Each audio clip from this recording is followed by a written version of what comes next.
On 17th of December 2024, a bill was introduced in the Lok Sabha, which has now cast a political battle in India. One nation, one election. One nation one election, one nation. अरे हमको क्या मिलेगा one election की, 10 election की। जो सदस्य इसके पक्ष में हाँ कहे, one nation one election constitution को डिस्ट्रॉय करना चाहता है या भारत की डेमोक्रेसी को फिक्स करना चाहता है? Bill will finish off regional parties. This bill is only brought in to massage the ego of the supreme leader. इनको लगता है कि प्रधानमंत्री मोदी जी पर के प्रचार से ये पूरे ये भारत के चुनाव को छीनेंगे, तो हम ये चोरी नहीं होने देंगे। आज है वन इलेक्शन वन नेशन, फिर होगा वन नेशन वन पार्टी और फिर होगा one nation one leader. It is not an election reforms. It is just a fulfillment of one gentleman's desire and dream. क्या सही है और क्या गलत?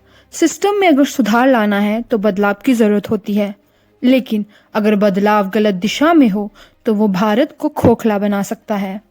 हेलो एवरीबॉडी, मैं परमीत और आज की इस वीडियो में हम समझेंगे कि वन नेशन वन इलेक्शन का असली सच क्या है।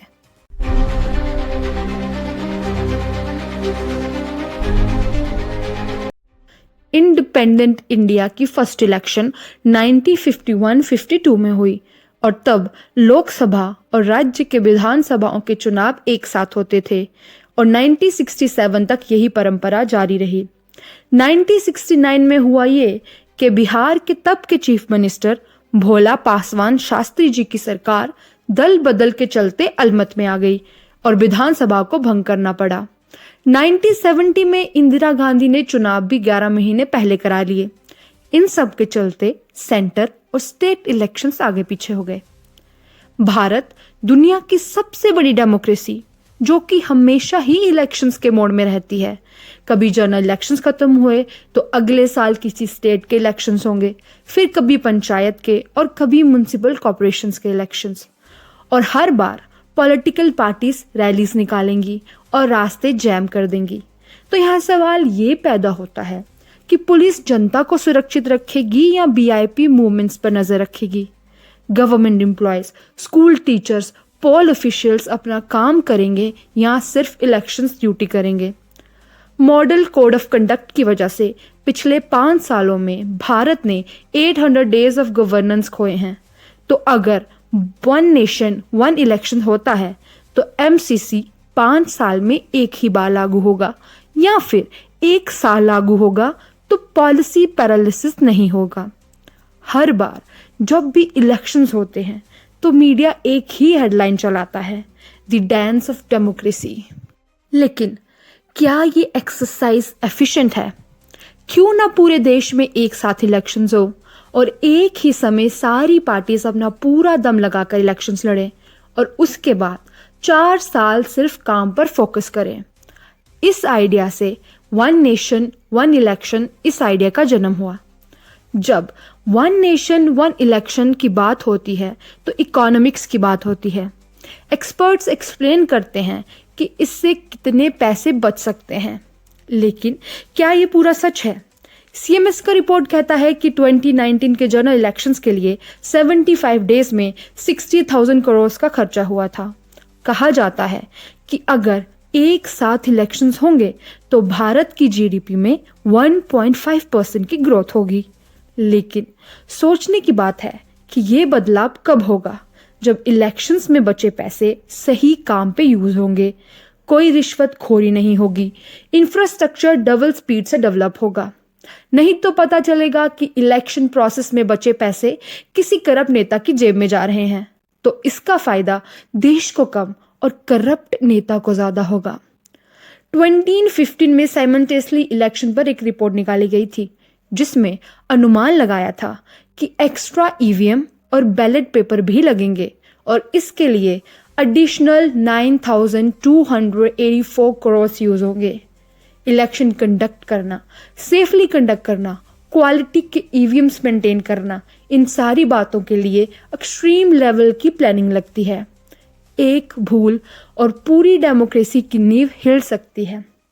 क्रिटिक्स कहते हैं कि आज हमारा जो सिस्टम है वो डिवीजन ऑफ पावर के प्रिंसिपल पर चलता है, जिससे कोई भी एक इंसान डिक्टेटर नहीं बन सकता, एक ही पार्टी अपनी मनमानी नहीं कर सकती, साथ ही साथ समाज के एक भी सेक्शन के इश्यूज इग्नोर नहीं होते। इसलिए कुछ लोग मानते हैं कि one nation one election power को एक हाथ में कंसंट्रेट करने का एक जरिया है, जिससे अल्टीमेटली कॉमन मैन का ही नुकसान होगा।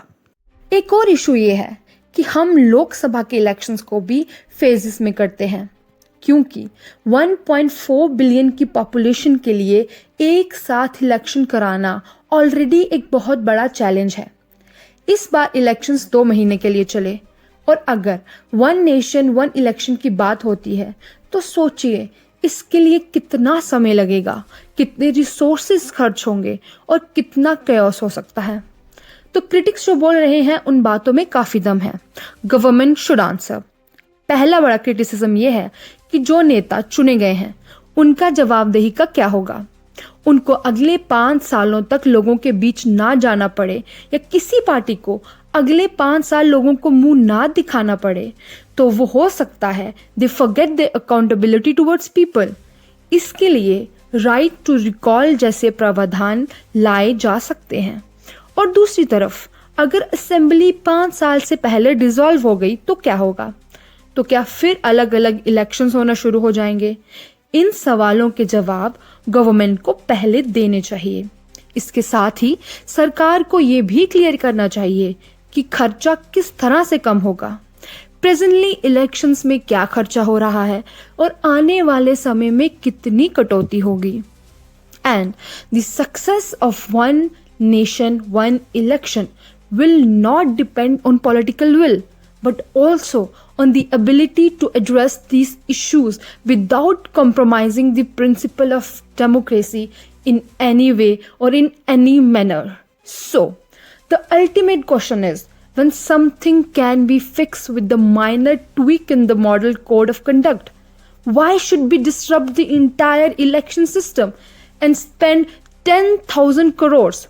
These are the questions we need to think about as the One Nation, One Election bill moves through the parliament. And I just hope you learned something insightful from this video. Thank you for watching. Please like, share and subscribe.